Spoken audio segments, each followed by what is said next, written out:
والفجر وليال عشر والشفع والوتر والليل إذا يسر هل في ذلك قسم لذي حجر.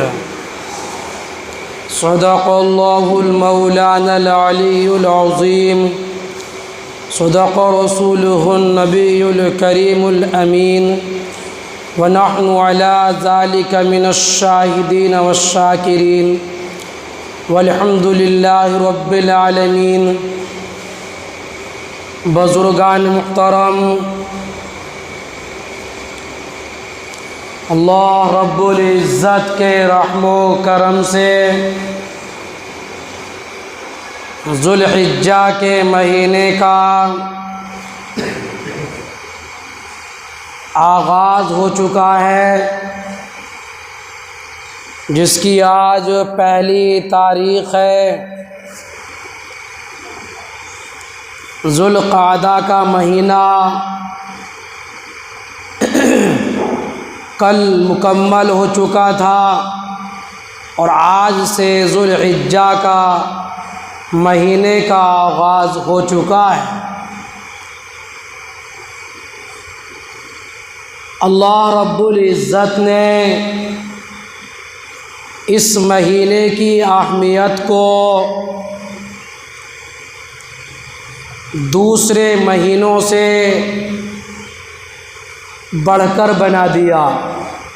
اس مہینے کا مقام دوسرے مہینوں سے بڑھا ہوا مقام ہے،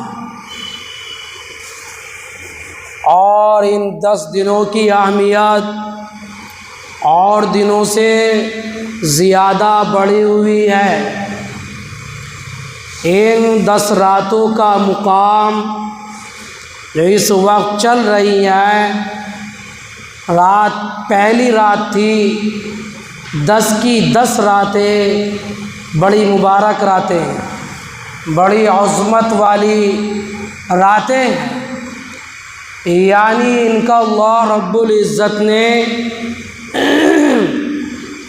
اتنا بڑا مقام و مرتبہ بنایا کہ اور راتوں کا اتنا بڑا مقام و مرتبہ نہیں بنایا. جبکہ راتیں بھی ایسی ہیں جیسے اور راتیں رہتی ہیں، دن بھی ایسے ہی ہیں جیسے اور دن ہوتے ہیں. جس طریقے سے روزانہ سورج طلوع ہوتا ہے، اسی طریقے سے ان دنوں میں بھی طلوع ہوتا ہے، اور جس طریقے سے اور دنوں میں سورج غروب ہوتا ہے، ایسے ہی ان دنوں میں غروب ہوتا ہے. جس طریقے سے رات ہوتی ہے، اسی طریقے سے اب بھی رات ہوتی ہے. غرض کے رات دنوں میں فرق کچھ نہیں ہے، ایسا ہی ہے، لیکن مقام کے اعتبار سے، اہمیت کے اعتبار سے اللہ رب العزت نے ان دنوں کی اہمیت کو بڑھا دیا. ان دنوں کے مقام کو اللہ رب العزت نے بڑھا دیا.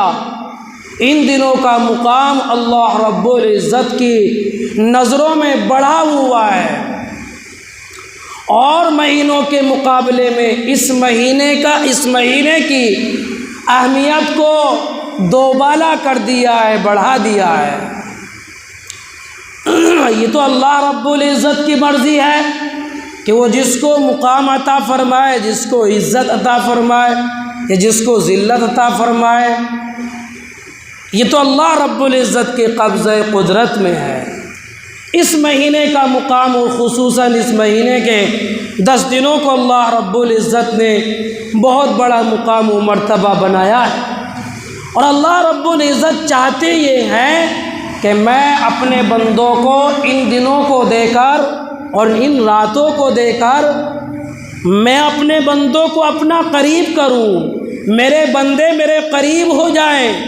میرے بندے جو دنیا میں الجھ کر مجھ سے دور ہو گئے، دنیا کے دھندوں میں پھنس کر، تجارت زراعت میں پھنس کر میرے بندے مجھ سے غافل ہو گئے، وہ میرے قریب ہو جائیں. اللہ رب العزت کا مقصد یہ ہے ان دنوں کا بنانے کا اور ان دنوں کی اہمیت بڑھانے کا، ورنہ رات اور دن یکساں ہیں، لیکن اللہ رب العزت کبھی کہتے ہیں کہ رمضان میرا مہینہ ہے، کبھی کہتے ہیں اللہ رب العزت شب برات کی رات میں اگر تم عبادت کرو گے تو تمہیں بہت بڑا ثواب عطا فرماؤں گا۔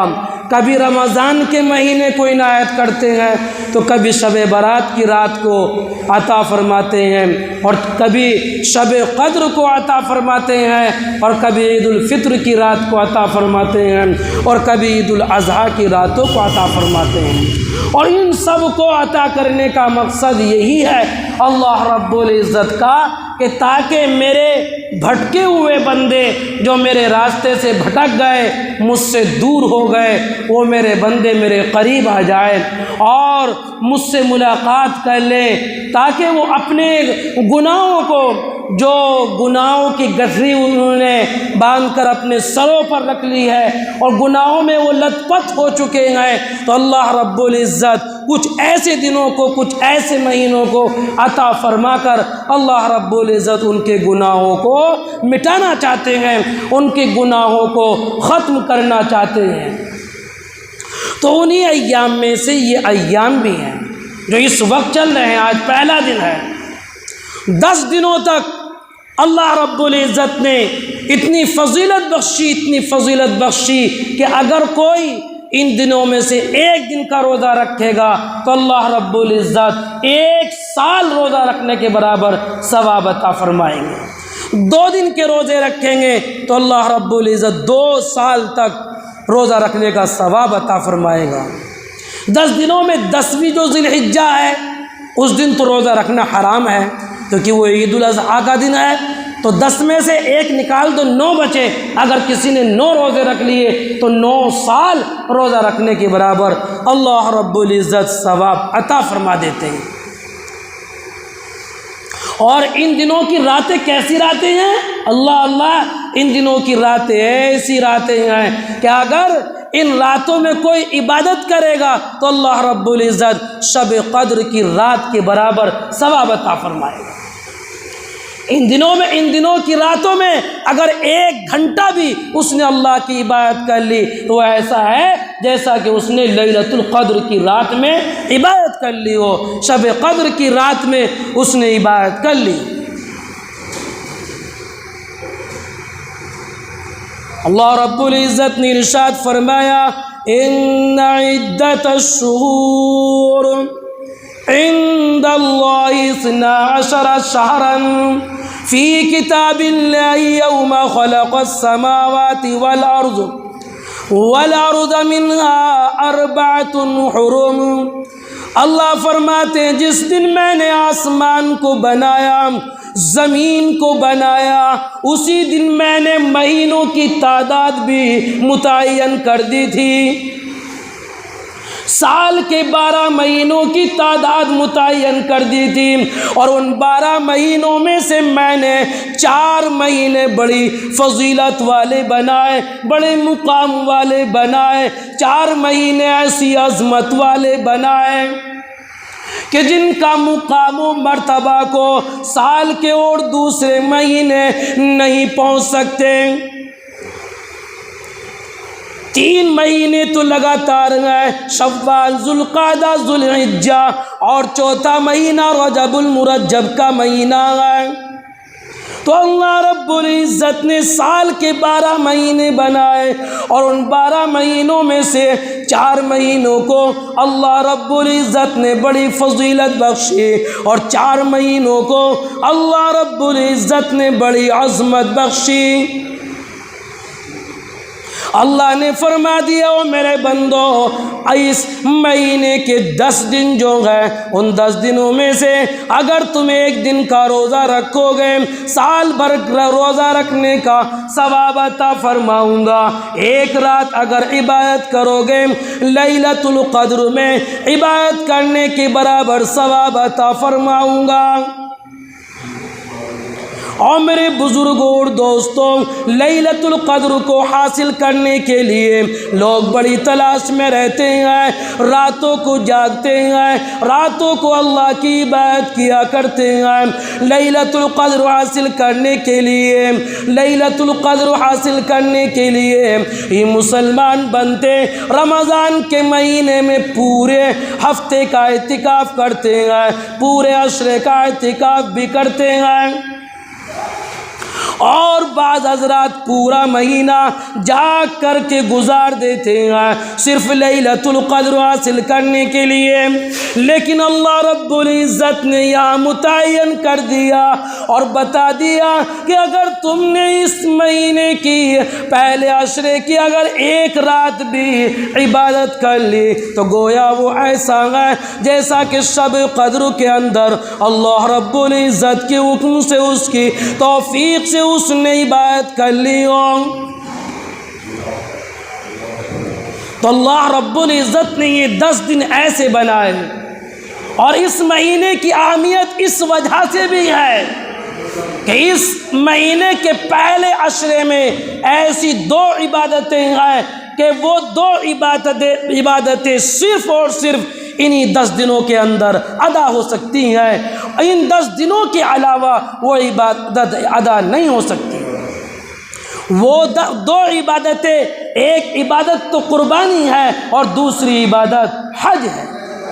یہ حج ایسی محترم بالشان عبادت ہے کہ صرف انہی 10 دنوں میں ہی ادا ہوگی، ورنہ اور دنوں میں ادا نہیں ہو سکتی، جبکہ سب کچھ وہی ہے، سب کچھ مینا کا میدان بھی وہی ہے، عرفات کا میدان بھی وہی ہے، اور جو ستون کھڑے ہوئے جمرات جن کو شیطان کا نام دیا جاتا ہے وہ بھی وہیں پر کھڑے ہوئے ہیں، رات دن کھڑے ہوئے ہیں۔ لیکن اگر کوئی ان دنوں کے علاوہ کوئی سال کے 11 مہینے عرفات کے میدان میں پڑا رہے تو کوئی عبادت نہیں ہے، اور کوئی حج کی عبادت کا ثواب نہیں ملے گا۔ صرف 9 ذی الحجہ کو عرفات کے میدان میں گزارنے کا نام حج ہے۔ لہذا یہ عبادت بھی، حج کی عبادت صرف انہی دنوں میں ادا ہوگی۔ اور دوسرا عمل قربانی کا ہے تو قربانی والا عمل بھی صرف انہی 10 دنوں کے اندر ادا ہو سکتی ہے، ورنہ اس کے علاوہ ان 3 دنوں کو چھوڑ کر تم چاہے 1,00,000 جانور قربان کر دو، کوئی قربانی کا ثواب نہیں مل سکتا۔ اب اگر کوئی چاہے کہ میں آج بکرا قربان کر دوں اور بکرے کو ذبح کر دوں، ہرگز قربانی کا ثواب ملنے والا نہیں ہے۔ صرف 10، 11، 12 تاریخ کو ہی قربانی کرنے کا ثواب حاصل ہو سکتا ہے، ورنہ اس کے علاوہ تم کبھی بھی بکرا ذبح کرو یا کوئی جانور ذبح کرو، صدقے کا تو ثواب مل سکتا ہے، لیکن قربانی کا ثواب اللہ رب العزت عطا نہیں فرمائیں گے۔ قربانی کا ثواب تو اسی دن عطا فرمائیں گے جو اللہ رب العزت نے متعین کر دیے ہیں۔ تو اللہ رب العزت نے اتنی بڑی بڑی محترم بالشان عبادتوں کے لیے ان 10 دنوں کا انتخاب فرمایا ہے، ان 10 دنوں کو متعین فرمایا ہے کہ اگر تم ان دنوں میں قربانی کرو گے تو میں تمہاری قربانی کو قبول فرماؤں گا۔ اور جب قربانی کے جانور کو ذبح کیا جاتا ہے تو خدا کی قسم قربانی کے جانور کے اندر سے جتنا خون نکلتا ہے اور جتنا بھی قربانی کے جانور کے اندر خون ہے، اللہ رب العزت اس کی برابر ثواب عطا فرماتے ہیں۔ اللہ رب العزت یوں ارشاد فرماتے ہیں، اور میرے بندو اگر تم قربانی کرو گے، تمہارا قربانی کرنے کا پروگرام ہے، تم قربانی کرنا چاہتے ہو، تو جس وقت تم اپنے جانور کے اوپر چھری چلاؤ گے تو خون زمین پر گرنے نہیں پاتا۔ اللہ یوں فرماتے ہیں، اور میرے بندے جانور کے خون کو زمین کے گرنے سے پہلے ہی میں اس کو قبول کر لیتا ہوں۔ اللہ نے اتنا بڑا مقام بنا دیا۔ اللہ رب العزت کا ارشاد ہے، اور میرے بندو ان 10 دنوں کے اندر عبادتوں کا ثواب بڑھا دیتا ہوں، عبادتوں کے جو اعمال ہیں ان کا ثواب بڑھا دیتا ہوں۔ جتنا ان 10 دنوں کے اندر عبادتوں کا ثواب ملتا ہے اور دنوں کے اندر اتنا ثواب نہیں ملتا۔ نفل پڑھو گے زیادہ ثواب عطا فرماؤں گا، قرآن کی تلاوت کرو گے زیادہ ثواب عطا فرماؤں گا، ان دنوں کے اندر صدقہ کرو گے اور زیادہ ثواب عطا فرماؤں گا، ان 10 دنوں کے اندر نفلی عبادت کرو گے زیادہ ثواب عطا فرماؤں گا۔ حدیث قدسی کے اندر موجود ہے، حدیث قدسی اس کو کہتے ہیں کہ جس حدیث کے اندر اللہ کے حبیب اللہ کا فرمان بیان کر رہے ہوں، اللہ کی بتائی ہوئی بات بیان کر رہے ہوں، اس کو حدیث قدسی بولا جاتا ہے۔ تو ایک حدیث قدسی کے اندر اللہ کے پیارے نبی جناب محمد رسول اللہ صلی اللہ تعالی علیہ وآلہ وسلم نے ارشاد فرمایا، جب ایک بندہ نفلی عبادت کرتا ہے، دوبارہ کرتا ہے، نفلی عبادت کرتے کرتے کرتے کرتے اس درجے تک پہنچ جاتا ہے تو پھر میں اس بندے کو اپنے دل میں بسا لیتا ہوں، پھر میں اس بندے کے لیے چلنے کے لیے پاؤں بن جاتا ہوں، سننے کے لیے کان بن جاتا ہوں، دیکھنے کے لیے آنکھ بن جاتا ہوں اور سونگھنے کے لیے ناک بن جاتا ہوں۔ اللہ رب العزت یوں فرماتے غرض کہ میں اپنے بندے کو اپنے دل میں بسا لیتا ہوں۔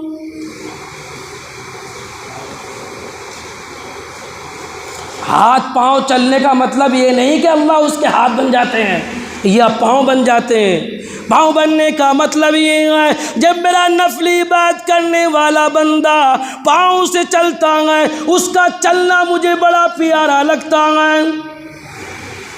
جب ان آنکھوں کے ذریعے میرا بندہ میرے کلام کی تلاوت کرتا ہے، مجھے اپنے بندے کی آنکھیں بڑی پیاری لگتی ہیں۔ جو بھی میرا بندہ کرتا ہے، کھاتا ہے وہ مجھے پیارا لگتا ہے، پیتا ہے وہ مجھے پیارا لگتا ہے، چلتا ہے وہ مجھے پیارا لگتا ہے، گھر کے اندر ہوتا ہے تب مجھے پیارا لگتا ہے۔ نفلی عبادتوں کا ثواب اللہ رب العزت نے اتنا بلند کر دیا، اتنا بلند کر دیا۔ اللہ فرماتے ہو میرے بندے ان 10 دنوں کے اندر تو تسبیح پڑھا کر، تو تحمید پڑھا کر، تو تحلیل پڑھا کر، چلتا پھرتا لا الہ الا اللہ، تحلیل اللہ اکبر، تسبیح پڑھا کرو، چلتا پھرتا اٹھتا بیٹھتا اللہ رب العزت نے ان دنوں کا مقام بڑا بنا دیا، ان دنوں کی اہمیت کو بڑھا دی۔ اور میرے بزرگوں اور دوستوں، رب کے فرمان کو بھول گئے، نبی کے فرمان کو بھول گئے۔ ہمارے نبی نے کیا بتایا، ہمارے نبی نے کیا کہا، ہمارے نبی نے اللہ کا پیغام ہم تک کیا پہنچایا؟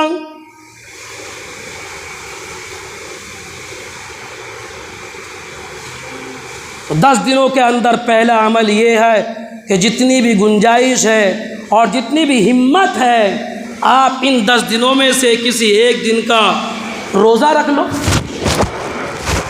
پہلا عمل۔ اور دوسرا عمل ان 10 دنوں کے اندر یہ ہے کہ نویں ذی الحجہ کی فجر سے لے کر 13ویں تاریخ کی عصر تک تکبیر تشریق پڑھنی ہے، جس کا پڑھنا ہر ایک مسلمان عاقل بالغ مرد عورت پر واجب ہے، پڑھنا ضروری ہے۔ اللہ اکبر لا الہ الا اللہ واللہ اکبر وللہ الحمد۔ اور تیسرا عمل اللہ کے نبی نے یوں بتلایا، اور میرے امت کے لوگوں، تم میں سے جو قربانی کرنے کا ارادہ رکھتا ہے، تم میں سے جو قربانی کرنا چاہتا ہے، چاند دیکھ کر وہ اپنے سر کے بال نہ منڈائے، اپنے ناخن نہ کٹائے، ناخن نہ کٹواؤ، بال نہ منڈواؤ۔ الہی کیوں حکم دیا جا رہا ہے؟ اللہ فرماتے ہیں اور میرے بندو تمہیں معلوم ہونا چاہیے عرفات کے میدان میں مکہ اللہ کے اندر، مکہ مکرمہ کے اندر لاکھوں لوگوں کا جمع غفیر میرے حجاجی عظام وہاں پہنچے ہوئے ہیں اور انہوں نے اپنے سر کے اوپر احرام باندھ رکھا ہے۔ احرام کے اندر وہ اپنا سر کے بال نہیں منڈوا سکتے، ناخن نہیں کٹوا سکتے، تو کم از کم تم میرے حاجیوں کی صورت اختیار کر لو۔ مال اتنا نہیں، روپیہ پیسہ ایسا نہیں، تندرستی ہے کہ تم وہاں تک نہیں پہنچ سکتے، کم از کم تم میرے حاجیوں کی صورت تو بنا لو۔ یا رب تیرے محبوب کی شباہت لے کر آیا ہوں، حقیقت تو کر دے وہ صورت لے کر آیا ہوں۔ اللہ تو ہی حقیقت کر دے گا، آج تو حاجیوں والی صورت بنائے گا، آج تو حاجیوں جیسے اپنے سر کے بال نہیں منڈائے گا، آج حاجیوں جیسے تو اپنے ناخن نہیں کٹوائے گا۔ ایک نہ ایک دن اللہ رب العزت اس کو حقیقت بھی کر دیں گے، اور ایک دن اللہ رب العزت تجھے اپنے در پر بلا بھی لیں گے۔ مکہ المکرمہ کے اندر اللہ کا گھر ہے، مقدس گھر ہے، اس کا دیدار کرنے کے لیے ہر ایک صاحب ایمان کی آنکھیں ترستی ہیں۔ تو یا رب تیرے محبوب کی شباہت لے کر آیا ہوں، حقیقت تو کر دے وہ صورت لے کر آیا ہوں۔ خدا کی قسم اللہ رب العزت نے ارشاد فرما دیا اور میرے بندو ان دنوں کے اندر جب قربانی کے ایام شروع ہو جائے تو قربانی کے ایام میں سب سے زیادہ عمل، سب سے پیارا عمل، سب سے محبوب عمل مجھے یہ ہے کہ تو اپنی حیثیت کے مطابق جانور خریدو اور اس جانور کے اوپر، اس جانور کے گلے کے اوپر وہ اپنے ہاتھوں سے چھری چلائے اور اس کا خون بہائے۔ یہ خون بہانا مجھے سب عملوں سے زیادہ محبوب ہے۔ تو قربانی کا ایام بزرگوں اور دوستوں آنے والے ہیں اور قربانی کے ایام شروع ہونے والے ہیں، لوگ جانور بھی خرید رہے ہیں اور ان کی خوب خدمت بھی کر رہے ہیں۔ تو میرے سنتوں کا وقت بعد میں دیا جاتا ہے، پتہ بھی ہے آپ کو دین کی بات چل رہی ہے، اس وقت سنت پڑھنی بالکل جائز نہیں۔ تو اس وقت اہم بات ہے، دین کا پیغام ہے، دین کی باتیں سبھی حضرات نے نیت باندھ لی ہے، بالکل ناجائز ہے جس وقت دین کی بات ہو رہی ہو۔ تو عرض کرنے کا مقصد میرا یہ ہے بزرگوں اور ساتھیوں